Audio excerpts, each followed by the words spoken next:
Baiklah, Assalamualaikum warahmatullahi wabarakatuh. Jadi hari ini Ibu akan menjelaskan materi pelajaran mengenai akuntansi sebagai sistem informasi.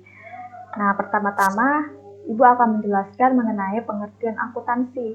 Jadi di sini menurut American Accounting Association, akuntansi adalah proses mengidentifikasi, mengukur, dan melaporkan informasi ekonomi untuk memungkinkan adanya penilaian dan pengambilan keputusan yang jelas dan tegas bagi mereka yang menggunakan informasi tersebut. Jadi maksudnya akuntansi ini memuat 3 proses, yaitu proses mengidentifikasi, mengukur, dan melaporkan suatu informasi ekonomi dari suatu perusahaan. Nah, yang kedua ini mengenai pemakai informasi akuntansi. Jadi siapa saja yang memakai informasi akuntansi ini? Yang pertama ada yang namanya pihak internal, dan yang kedua ini adalah pihak eksternal. Nah, pihak internal ini yang berasal dari dalam perusahaan, misalnya pimpinan perusahaan, manajer, dan direktur, beserta jajaran manajernya. Sedangkan pihak eksternal ini yang berasal dari luar perusahaan, misalnya kreditur, investor, pemerintah, dan lain sebagainya. Selanjutnya ini mengenai karakteristik informasi akuntansi. Jadi yang pertama ini ada yang namanya relevansi.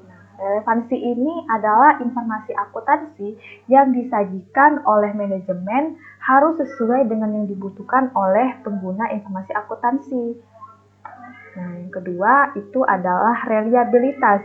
Jadi maksud dari reliabilitas ini adalah informasi yang bebas dari pengertian yang menyesatkan, kesalahan material, dan dapat dipercaya. Jadi informasi akuntansi yang reliabel dapat memberikan gambaran secara tepat mengenai keadaan atau peristiwa ekonomi yang akan disampaikan. Nah, yang ketiga ini mengenai komparabilitas. Jadi maksud dari komparabilitas ini adalah informasi akuntansi itu sangat bermanfaat jika didasarkan pada standar tertentu sebagai dasar perbandingan. Perbandingan dapat dilakukan terhadap data perusahaan dari periode yang berbeda. Misalnya data perusahaan pada tahun 2010 bisa kita bandingkan dengan data perusahaan pada tahun 2009, yaitu periode yang sebelumnya. Nah, yang keempat itu ada konsistensi. Jadi maksud dari konsistensi ini adalah informasi akuntansi yang disampaikan dalam laporan keuangan harus akurat. Agar informasi akuntansi memiliki keakuratan, pengguna metode akuntansi harus dilakukan secara konsisten, sehingga komparabilitas dan konsistensi laporan keuangan dapat tetap terjaga. Nah, selanjutnya ini mengenai bidang-bidang dari akuntansi. Jadi bidang-bidang akuntansi ini sebenarnya banyak sekali, tapi di sini saya hanya menjelaskan 5 bidang dari akuntansi ini. Yang pertama ini adalah akuntansi keuangan. Nah, akuntansi keuangan ini adalah akuntansi yang membahas mengenai penyusunan laporan keuangan secara berkala sesuai dengan standar akuntansi keuangan yang berlaku untuk menghasilkan informasi yang disajikan kepada pihak-pihak eksternal yang berkepentingan. Nah, kedua ini adalah akuntansi biaya.